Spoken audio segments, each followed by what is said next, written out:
Welcome to the Self-Growth Nerds podcast. I'm your host, Marie, a courage coach, creative soul, and adventure seeker. Since through hiking the Pacific Crest Trail in 2019, I'm on a mission to help you embrace your most confident self so you can achieve your dreams too.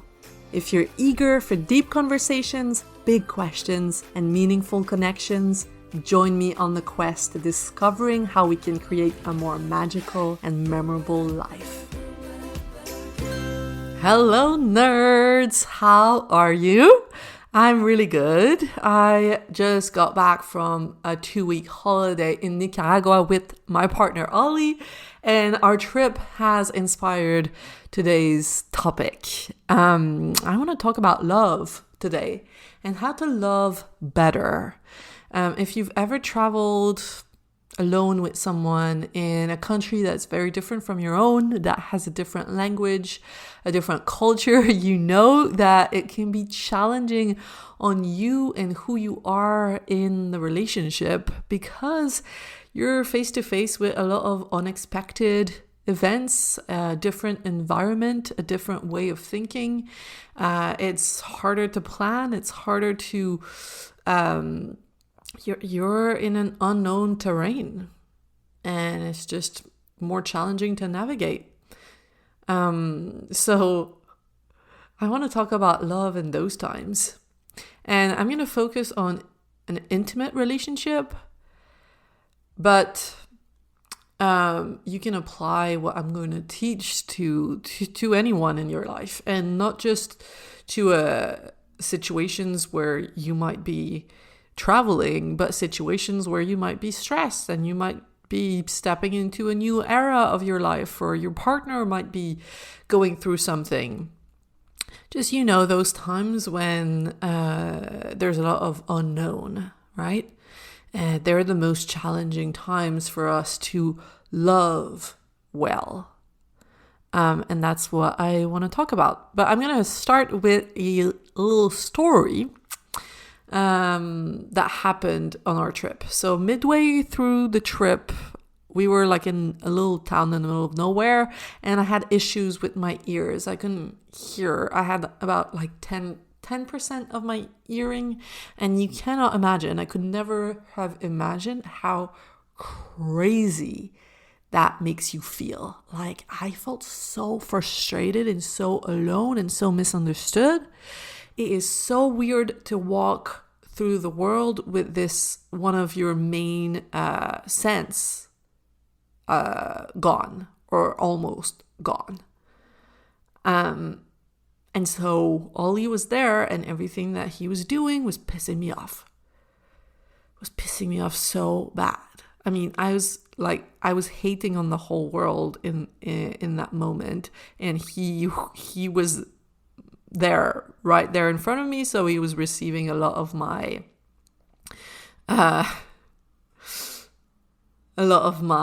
frustration.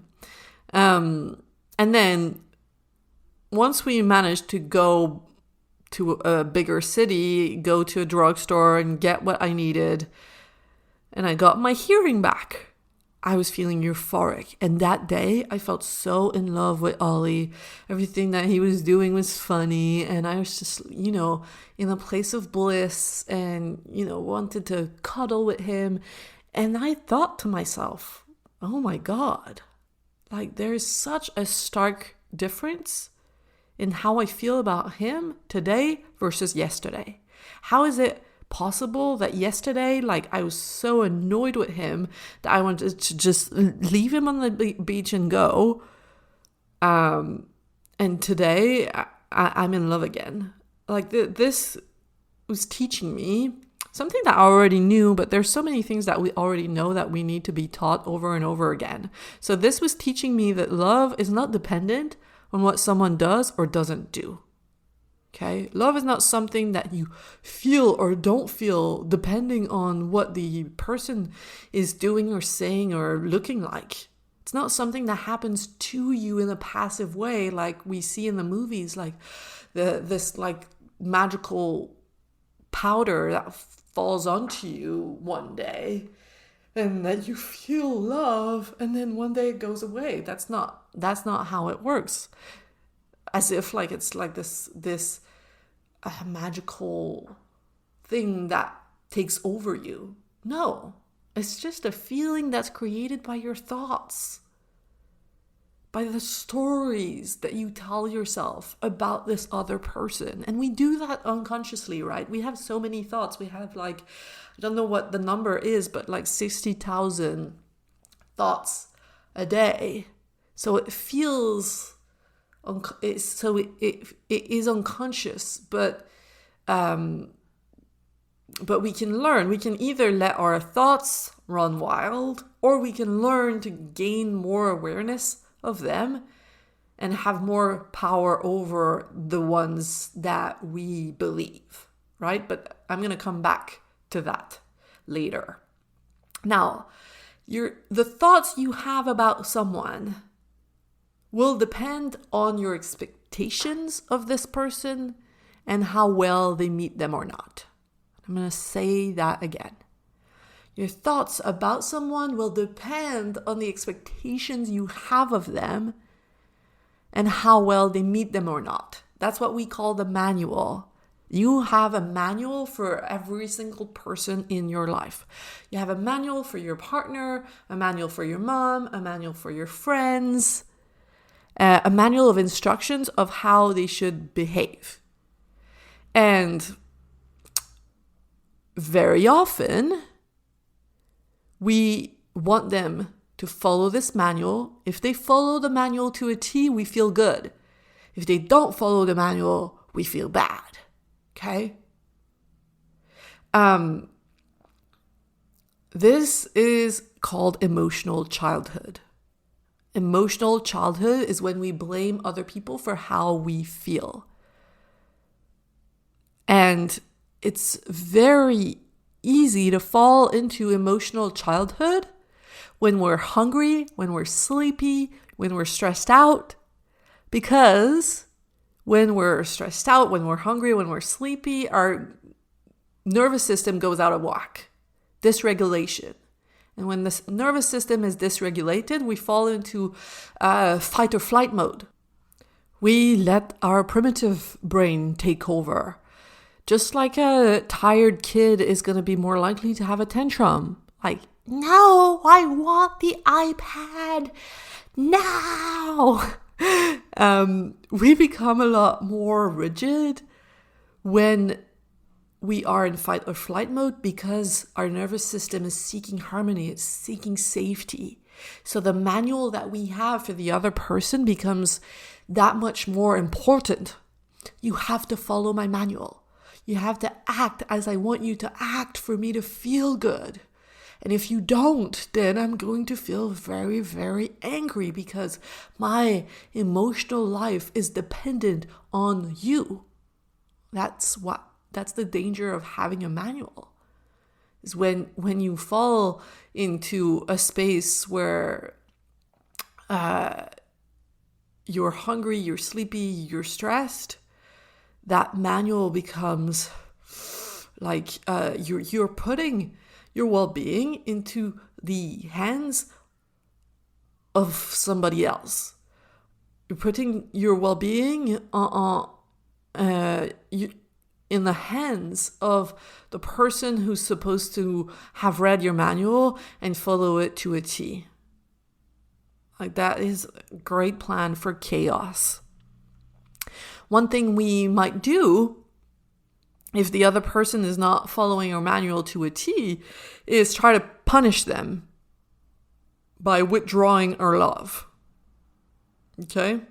Like, you haven't acted how I want. You haven't taken care of me today, exactly like I wanted you to take care of me. And so I'm going to withdraw my love from you right now. But that doesn't work.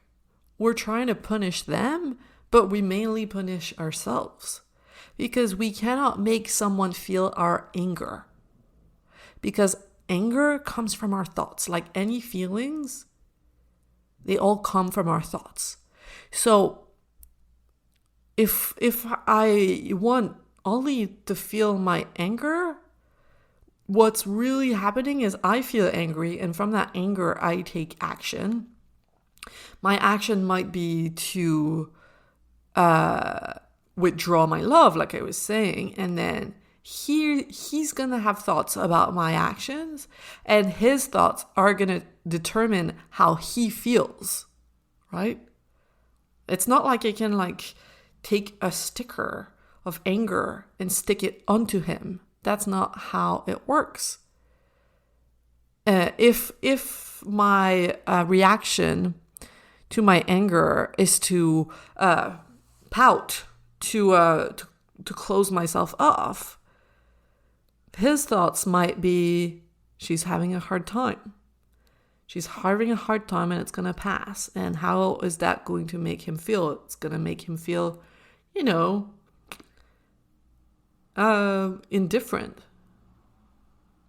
Maybe it's going to make him feel empathy.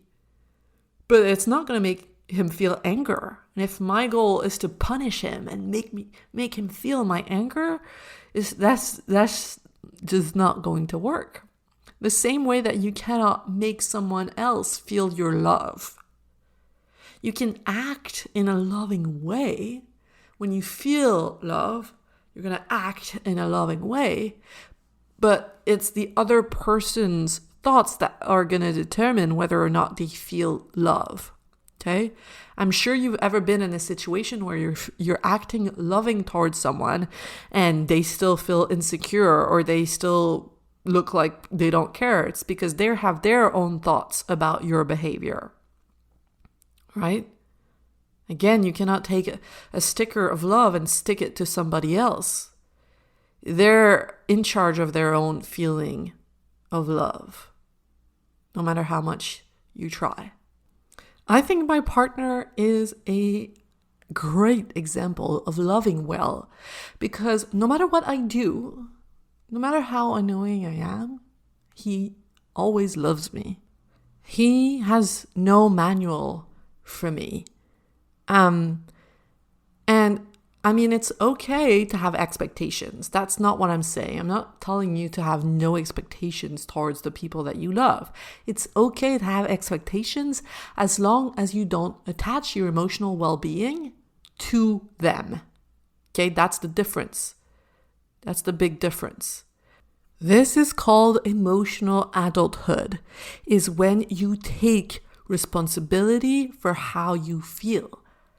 You get to decide how you want to feel, and feeling love is a choice. Okay, you get to decide, I'm going to feel love. I'm not going to hang my feelings of love on what this person does or doesn't do. I'm just going to decide I want to feel love because it is great to feel this way. I hear you telling me, oh yeah, that's easy to say, Marie, but much harder to do. And I agree. So what I do when I see my brain coming up with these dramatic stories is I like to ask myself, well, first you have to be aware. You have to look at yourself and be like, oh, okay, I'm going there. Part of my brain's going there. And then I like to ask myself, what's the thought that's causing this? What's the thought that's causing this upheaval in my mind? For example, very often it's going to be a thought with a should in it, like he should take better care of me. And we have to realize that it's the thought that's creating the anger or the absence of love. It's not the person. So in those moments, we have to be brave enough to let go of all the shoulds. The shoulds that you have for yourself, for the other person, for your relationship. Like I noticed when we were traveling, when we were alone, it was fine. But sometimes we were in a space where there were other people. Like let's say we're like in the public space of the hostel and there's other couples. then I had a thought in my mind. We shouldn't be on our phones. We should be talking. We should look like we're in love. We should look like we're connecting. We shouldn't be in our own little universe. Like, we should look a certain way as a couple. Which is funny because all of those shoulds would just disappear when it was just the two of us, because I was not afraid of what we were projecting. But when I knew that other people were looking at us, it's like I was trying to look at our relationship through the eyes of other people, and then all of those shoulds would pop up of what we should look like, what a healthy couple, what a loving couple looks like.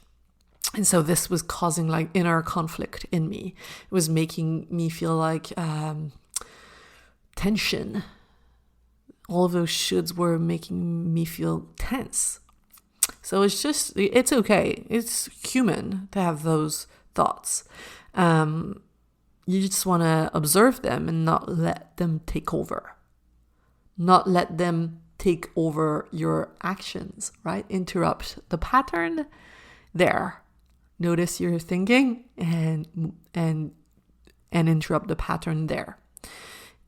Because what happens when you lack the self-awareness is that you get annoyed with, let's say in this situation, you're like, that would be me, okay? I'd be like, oh, we shouldn't be on our phone. Like, let's have a deep conversation. Let go of your phone. Let's have a deep conversation together. And I would force things so that they would match my manual of what like the perfect relationship looks like. But that is a way to make you go insane. This is a very heavy way to live your life. Okay? So, what I also do when I see my brain coming up with all of those dramatic stories is I ask myself, okay, Marie, the last time you were calm and you had a clear mind, how did you think about him?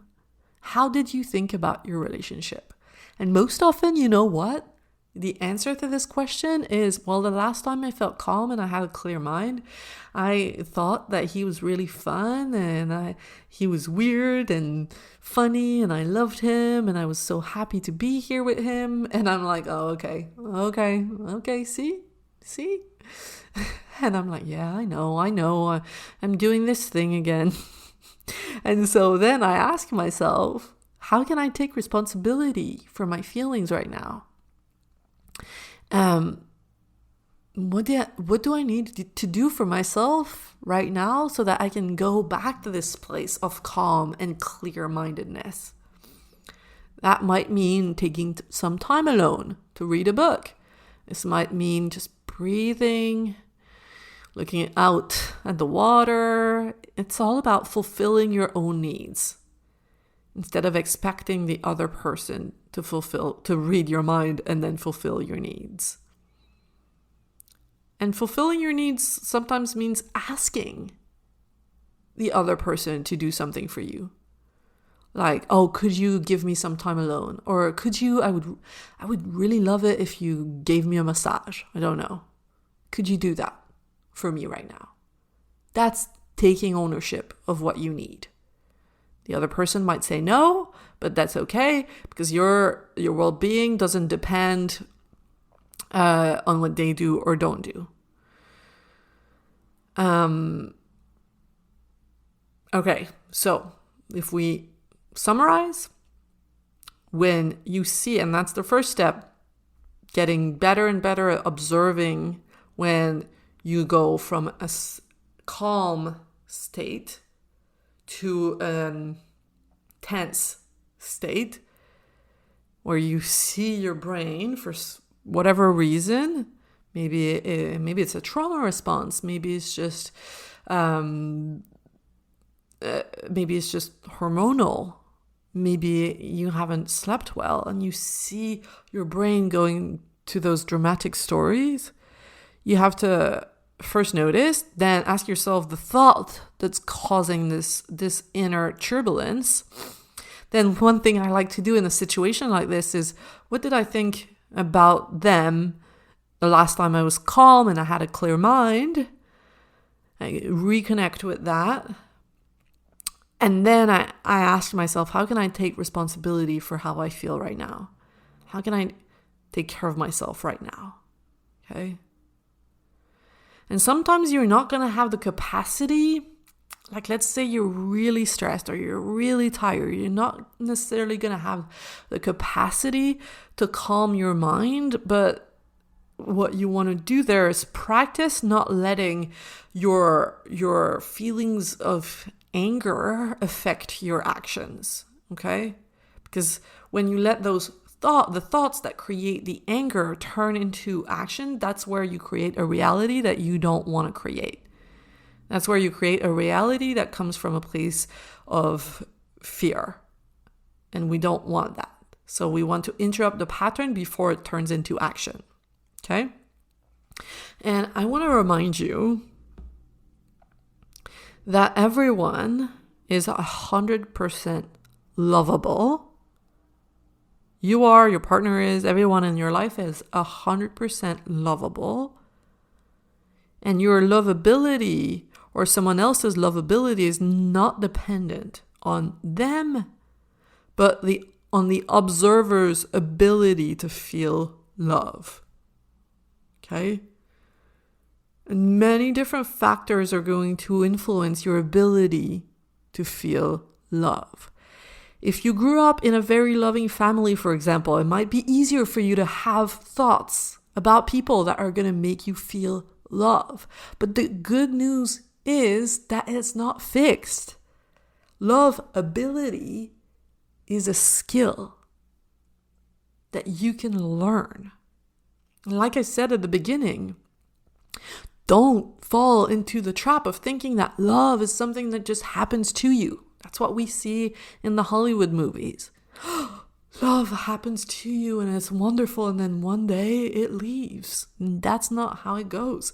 Yes, it's easier to feel love when you first meet someone because there's the love hormone, oxytocin, that helps you to focus, to just hyper focus on all of the good that you see in the other person. Also, you don't know them, so you don't know about the other stuff, the good, the bad, and the ugly. So the love hormone helps you focus on everything that's amazing about this person. And you also create this story around them, this amazing story about them that makes it so much easier for you to feel love towards them. Just like when you travel somewhere beautiful, like whenever I travel somewhere beautiful, I'm like, I should move here. I should move here. When I went to Mexico, I was like, I want to move here. This place is amazing. But I know that if I was to move there, my love for the place would change over time. It would get harder over time to love the place because I would see the 50-50 of the place. Like the longer you're with someone, the more you see the 50-50 of this person. Just like when you get a new job. Like you get a new job, you're euphoric about all the new things and the new people. And it's just easier to focus on the positives. And then the longer you stay, the more effort it requires. The more effort it requires because you live with this 50-50 and you've got to work on looking at the quote unquote negative. I don't like to see like the world in black and white, but let's say like there's a 50% that's not, that's more challenging to love. You've got to work on how you look at this quote negative 50%. This requires a lot of creativity. And that, my friends, is my new definition of courage. Courage, like again, in the Hollywood movies, we see courage as like going for it, like running after the person that you love and telling them that you love them, like while the rain is falling onto you, and like jumping on a horse and going to do the scary things, like going to fight and trying something new and putting yourself out there. That's what we see as courageous. But there is a lot of courage also in staying where you are, in committing to the person that you're with, to the city you live in, to the job that you're doing, and to using your creativity to find a way to look at this, to find a perspective that's going to make you feel love for the person that you've been with for a long time. That's going to make you feel passion for the job that you've been in for a long time. That's going to make you feel curiosity about the city that you've lived in for a long time. That requires a lot of courage, but it develops your mind in a way that's underrated. What most people do when they get bored is they change partner, or they change city, or they change job, they change their external environment in order to affect their internal environment. But that means you're dependent on the external, and all of your power lies in developing your capacity to change your inner environment. And some people are gonna, let's say, stay with their partner because they think they have to, but they're not really going to be there, okay? And that is the same as just leaving to go to another partner. If you've been with someone, let's say, for 30 years, but you've kind of given up on creating the love and you're just there because you think you have to be there, you're not really there. And that's just the same as leaving to go see someone else. No, what I mean is mastering the art of finding the lens to look at life so that you create the feelings that you want to feel. Okay? And again, I'm not telling you not to have expectations, and I'm not saying that if you choose to feel love for someone, it means that you never leave. I'm not saying any of that, okay? There's no bad side. There's no, what's the word? Nothing bad comes from deciding this is my person right now. This is the person for me right now, and I decide to love them no matter what. There's no downside. That's the word I was looking for. There's no downside to thinking this is the job I'm in right now, and I decide to freaking love that job no matter what. There's no downside to that. It doesn't mean you're never going to leave. It means you're taking full radical responsibility for how you feel. It means you're deciding to have both of your feet in this relationship, in this place, and doing the work to tend to your garden, doing the work to water your garden. And that's what I meant earlier when I was saying doing the work to find the thoughts that are going to make the feeling of love grow.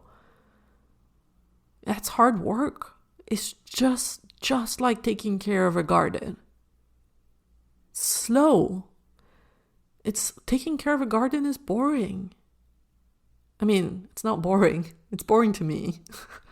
What I mean is it requires patience and faith. And thinking to yourself, this is the garden that I'm growing right now, doesn't mean that you have to take care of this garden forever and ever and ever. It means that you're not going to leave this person, or you're not going to leave this job, or you're not going to leave this garden because it's not growing fast enough. Because you're not going to leave a relationship because the other person is not manufacturing the feelings that you want. You're not going to leave a job because the job is not making you feel how you want to feel. Again, this is emotional childhood. And that's what most That's what we see in most of society, sadly. I expect you, and I expect this job, and I expect this city to make me feel a certain way. And if it doesn't, and when it no longer does, I'm going to go away. Or I'm going to shut down. Okay? So that's it for today. Basically, loving better is all about noticing when you're in emotional childhood and trying to get to emotional adulthood. It's hard. Yeah, I already hear you say, but that's hard. Yeah, it is. No shit. But you can do hard things. You can do hard things. And it might be more challenging for you in certain areas of your life. Like I was telling you about my partner. I know that for him, it's easy to love me no matter what I do. He doesn't have a manual for me, but he has a manual for other things in his life. So ask yourself, where in your life do you attach your emotional life to a manual, to a strict manual of instruction? Where in your life do you indulge in emotional childhood? Where in your life do you put your well-being into the hands of what someone or something or some organization does or doesn't do? Just ask yourself that. And before we go, I want to plant the seed in your mind that Brave and Bold, my coaching program, is going to open again this fall. And I'm going to host 2 information sessions because I want you, if you want to come, to make sure there's a time that works for you. So one is going to be on August 31st and one is going to be on September 1st. Okay, August 31st and September 1st. So you can go apply to work with me at selfgrowthnerds.com/brave and bold. And if I think that you're a good fit, that we're a good fit to work together and that I can actually help you, I'm going to send you all the information to attend those sessions. Okay? So that's it for this week. I will talk to you again next week, and I encourage you to observe yourself this week. See all the stories that your brain comes up with and take power over them. You get to choose the stories you want to listen to and let go of the ones that don't serve you. Okay. I love you all. Bye-bye. You just listened to the Self-Growth Nerds podcast. Make sure to subscribe and to find me on Instagram at Self-Growth Nerds. If you want individual help developing the confidence to create a more meaningful and exciting life, visit selfgrowthnerds.com today to learn how. Finally, I want to thank my friend Etienne Galano for editing this, and I want to thank you, kind-hearted souls, for growing into your truest, most courageous selves every day and making this world a better, more beautiful place. My name is Marie, and I will talk to you next week.